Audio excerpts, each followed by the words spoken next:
여러분 안녕하십니까? 김용상 기자 오늘도 같이 했습니다. 네. 이제 조금 지나서 10월이 되면은 외신을 통해서 여러분에게 노벨상 소식이 들어옵니다. 어느 나라에 누가 받는다. 근데 우리나라는 뭐 금년에도 한 명도 없을 것 같고요. 왜 이렇게 우리나라는 노벨상과 거리가 먼지? 우선 문학상하고 과학상, 그러니까 과학상 그러면 물리학상, 화학상, 뭐 의학상 이런 등등인데 우선 노벨 문학상 얘기부터 나눠보겠습니다. 네. 김용상 기자도 젊었을 때는 소설 지망생은 소설가 지망생 아니었나요? 저도 열심히 지망을 했습니다. 그러다가 이제 이 사회를 움직이는 글을 써야 되겠다 해서 이제 신문사로 들어갔는데요. 예. 저는 우리나라에서 노벨상 후보로 거론되는 사람 이름을 듣는 순간 예. 노벨상을 확 폭파해버리고 싶은 생각이 들었습니다. 예. 뭐 고은 이런 사람이 항상 노벨 문학상 그 발표 시점쯤 되면 기자들이 고은 씨 집에 가서 인터뷰하고 안성까지 가서 고은이가 무슨 글을 쓴 사람인지를 들여다보면 예. 글쎄요 이게 참 정말 기가 막히죠. 예. 뭐 북한에 가가지고 뭐 김일성을 찬양하는 시를 읊지를 않나. 백두산이라는 그 연작시가 있습니다. 예. 그 백두산 연작시의 내용이 뭐냐면은 예.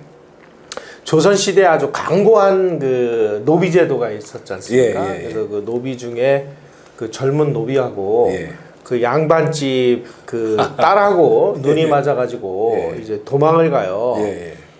그러면 그 당시에 이제 노비가 도망가면 이제 추노라고 그래서 예. 그 추격대를 보내가지고 이제 잡아옵니다. 예.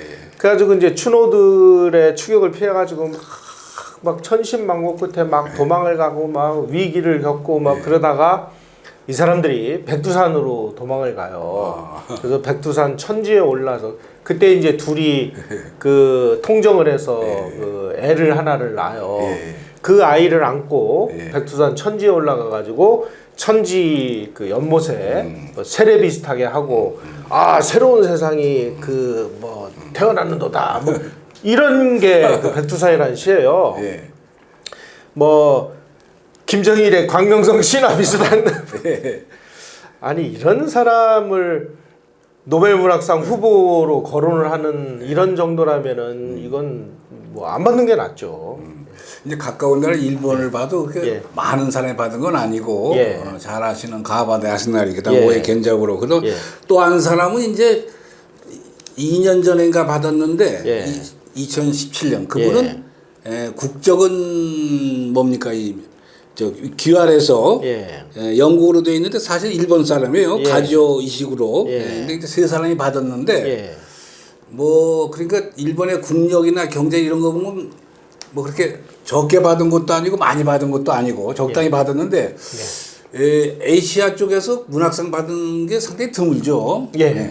아마 그게 그 번역의 문제도 있고 문화의 차이, 종교 뭐 이런 차이가 있어서 그런 것이 아닌가 생각이 또 되긴 하는데 우선은 그 참 번역 문제 특히 노벨 문학상이라면은 이제 그 뭐 한글을 쓰는 사람들이 워낙 적으니까 이게 뭐 영어라든지 이거 외국어로 번역이 돼서 나가는 과정에서 한국어나 이 한국의 감성 이런 거를 전 세계인들이 보편적으로 느낄 수 있는 언어로 그 바꾸는 과정이 아마 굉장한 벽이 있다고 합니다. 그만큼 한국어를 잘 할 줄 아는 외국인도 적고 또 한국인 중에서 그런 영어나 이런 거를 진짜 네이티브 스피커처럼 잘 할 수 있는 그 정도의 식견이 있는 수준에 있는 사람들이 번역을 잘해서 이게 소위 말하는 세계 보편성을 획득하는 그 과정에서 실패했기 때문이 아닌가 하는 생각이 듭니다. 저는 이렇게도 생각합니다.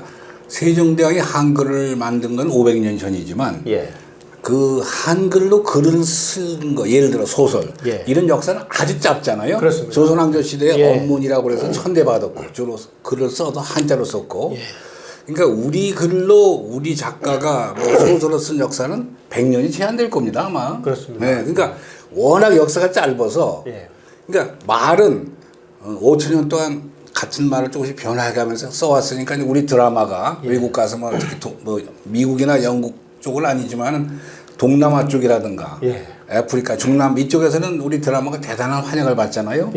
근데 그렇게 되면은 소설이라도 환영을 받아야 할 텐데 소설은 번역된 작품 자체도 없고 거의 뭐 높은 성과를 냈다는 얘기가 안 들리는 게 바로 그 연륜의 짧은 때문이 아닌가. 그렇습니다. 두 번째는 이제 작가들의 어떤 그 지향점이나 그 철학이나 가치관 문제도 저는 좀 따져봐야 된다고 보는데요. 저도 뭐 친구들 중에 뭐 유명 작가들도 좀 많이 있고 그래서 그분들하고 이렇게 대화를 해보면 한마디로 가면 이거 외톨이 은둔형 소위 말하는 사회 부적응자 뭐 사회 경쟁에서 뭐 패배한 사람 그냥 뭐 어느 뭐 그냥 뭐 어디에서 뭐 예를 들어 가지고 뭐 6.25 때 뭐 부모님들이 뭐 어떻게 해서 뭐 상처를 받고 그 상처 때문에 그냥 아파하는 뭐 이런 정도의 수준에서 머물러 있어요. 도대체 이 전쟁이 왜 일어났고 이 전쟁이 세계사적으로 어떤 의미가 있고 그 세계사적인 의미에서 우리가 어떤 역할을 했고 하는 거시적인 관점 뭐 이런 거를 정말 통 크게 내놓고 이 그 스케일 있는 이런 걸 그려내는 정도의 저는 작품을 지금까지 발견을 못했습니다. 특히 이제 6.25 사변을 배경으로 누가 쓸만한데 그런 대작이 없다는 말씀이죠. 이 6.25라는 거는 이게 세계적인 전쟁이기도 하고 그런데 이런 그 체험을 하고도 우리가 그런 그 성과를 내지 못하는 거는 그것을 바라보는 그리고 그것을 이해하고 해석하는 작가들의 이 공부 부족이라고 생각을 해요. 그 무슨 한강이라는 작가가 맨 묵호산인가 받고 그랬죠. 근데 그런 소식은 물론 낭보지만 그게 어떻게 노벨상으로까지 연결될 수 있는 그런 가교 역할은 못할까요? 뭐 이제 서서히 그런 이제 좋은 작가들의 작품들이 이제 알려지면 아 한국에도 좀 좋은 작가들이 있구나 해서 이 정말 재능 있는 사람들이 번역 작업에 참여하고 뭐 그러다 보면 뭐 좋은 소식도 좀 들릴 수 있을 것 같은데 참 이 한국의 정서 이거를 보편성 있는 언어로 바꾼다는 게 참 힘들고 괴롭다는 거는 우리나라 그 시의 최고봉이라고 하는 이 미당 서정규 선생의 그런 시를 영역을 했을 경우에 과연 그 정도 깊이가 어느 정도나 좀 소통이 될 수 있을지 참 이런 부분은 풀리지 않는 의문이죠. 그 번역 전문어는 무슨 저 기관도 있고 그렇지 않습니까? 국제기관으로. 그 부지런히 번역하는 것 같은데 그게 전파가 안 되고 그냥 많은 모양이죠. 우리나라에서도 좀 의미 있는 작품들도 있고요. 그리고 그 뭐 재미교포 중에서 그 좀 성과를 내는 분들도 있고 그래서 그런 분들의 그런 작품의 성향이라든지 이런 게 조금 더 체계적으로 그 영역을 하거나 이러면은 뭐 우리도 한번 기대해 볼 수 있지 않을까 싶기도 하고요. 두 번째로는 이제 진정한 국력이 좀 뒷받침돼야 될 것 같습니다. 국민이 좀 제발 좀 책 좀 많이 읽으셔가지고 그런 작가들의 작품을 많이 사주고 그래야 되는데 요즘 뭐 출판계는 아니고 뭐 초토화 되다시피 해서 과연 이 상태로 가다가 이게 뭐 한국의 이 출판계나 문학계나 이게 진짜 지속 성장이 가능할 것인지 참 요새 한일 갈등이 심한 상황에서 일본 사람 칭찬해 주는 게 참 멋쩍긴 합니다만은 일본 사람들은 아직도 신문을 많이 읽고 아직도 전철을 타보면은 그냥 타면서 책을 꺼내잖아요. 우리는 대부분이 뭐 스마트폰, 핸드폰이지 뭐 이거 가지고 그냥 이거 하는데 그 점에서 현저하게 우리가 달라요. 그러니까 개화 시절 그러니까 1870년 이 무렵에 막 그 일본이 이 서양 문명을 막 받아들이고 그럴 때 그 후쿠자와 요키치가 쓴 서양 사정 이런 게 300만 부가 팔렸다 그러거든요. 그런 거 보면 그런 정도의 어떤 그 소화할 수 있는 그 국민의 어떤 지적인 욕구 이런 것도 좀 필요할 것 같고요.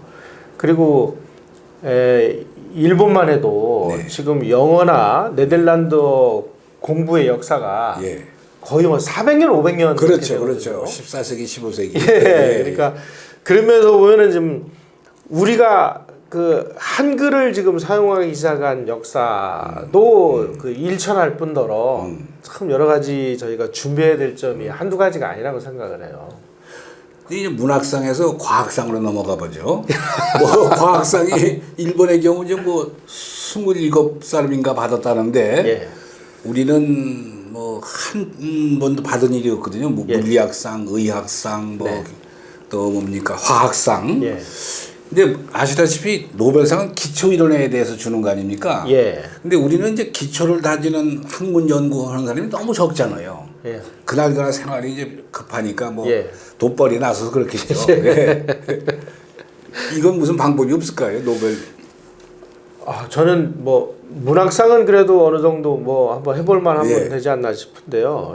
이 과학상은 이런 상황이라면 예. 저는 포기를 하는 게 나을 것 같습니다. 왜냐하면 지금 뭐 교수들 중에 표절 안 한 사람이 있으면 나와보라고 하십시오. 그냥 남의 거를 그 훔치는 거를 뭐 부끄러워하지도 않고 네. 그리고 뭐 이번에 조국 사태에서 나오듯이 뭐 고등학생이 뭐 주요 논문의 제1저자로 등재되지를 않나 이런 항풍토에서 과연 이게 노벨상까지 거론한다는 게 사실은 참 뭐 어려운 일이다 하는 생각이 들고요. 저는 이것과 똑같다고 봅니다. 약 10년 전에 대구에서 예. 세계 육상 경기대회가 열렸어요. 우리나라 주최국인데 예. 그때 외신을 타고 나갔습니다. 뭐가 났냐면 주최국인데 메달을 하나도 못 땄어요. 근데 육상 경기라는 게 이제 과학으로 치면 기초 이론 아니겠어요. 예. 육상을 해서 뭐 농구도 하고 배구도 하고 축구도 하고 그랬는데 육상이라는 게 축구 배고픈 경기니까 네. 누가 안 하잖아요. 우리나라 선수들이 야구 뭐 하고 이래 나부터 그렇게 하다 보니까 그러니까 주최국인데 메달 하나도 못 따는 거예요. 100m에서도 못 따고 뭐 넓이뛰기에서도 못 따고 말이죠. 투펀에서도 못 따고 이거 비슷한 것 같아요. 기초 이론에 대한 투자가 너무 없는 것 같아요. 그래서 세계 육상 선수권이나 예, 예. 올림픽 육상에서 한국이 메달을 따는 날 우리 과학상도 좀 딸 수 있지 않을까 이렇게. 기초 이론. 예. 네, 네. 아니 기초를 안 하고 무슨 뭐가 이루어질 수 있겠습니까? 이게 기본인데 우리는 이제 기본을 다 무시하고 응용부터 시작을 하는 데다가 그 응용마저도 전부 남의 거 훔쳐다가 그냥 뭐 그냥 그 훔쳐다 쓰는 거에 대해서 뭐 죄의식도 없고 그래서 과연 이게 그 바로잡아지지 않을 경우에는 이건 뭐 과학상은 참 언급한다는 것 자체가 이 조국 사태에서뿐이 아니라 청문회를 하게 되면 이제 소위 교수들이 많이 장관 후보에 나오는데 그분들에게 양념 뭐 아주 꼭 나오는 게 너무 표절하네요. 예. 그 적절한 지적을 하시는데 그것을 부끄럽게 생각도 안 하고 국민들도 뭐 당연시까지는 아니지만 크게 죄악시도 안 해요. 예. 예. 그래서 한 가지 순기능을 한다면요. 예. 요즘에 이제 청와대에서 예. 그 교수나 이런 사람들에게 그 전화를 걸어서 장관 좀 그 해볼 의향이 있느냐 그런데 교수들은 이제 일단 다 사양을 한답니다. 살아남을 사람이 한 명도 없기 때문에. 예. 큰일 났네요. 큰일 나서. 예. 그러면 결국은 오늘 노벨상 수상자를 늘리는 방법이 없겠냐 했는데 그 방법이 뭐가 있을까요? 결국 우리 국민들의 의식 변화가 있어야 되는 수밖에 없네요. 예, 그리고 저희들은 지금도 그 현재 우리가 양복을 입고 이렇게 뭐 서양 사람들처럼 머리를 감고 구두를 신고 다니고 있습니다만은 의식 속에는 아직도 갓 쓰고 도포 입고 다니던 시절에 그런 산업공상의 신분 구조.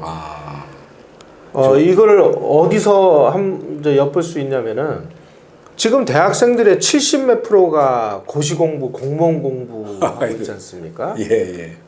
이게 지금 우리의 현실을 말해서 그래서 저는 노벨 문학상은 어느 정도 저는 가능성이 있다고 봐요. 그런데 이 산업공상의 신분 구조가 근본적으로 해결되지 않는 한은 네. 과학상 쪽은 좀 아이고 저는 기대를 가지고 질문을 던졌는데 우리 김영상 기자가 비극적인 답변을 하셔가지고 예, 오늘 여기서 마치겠습니다. 감사합니다.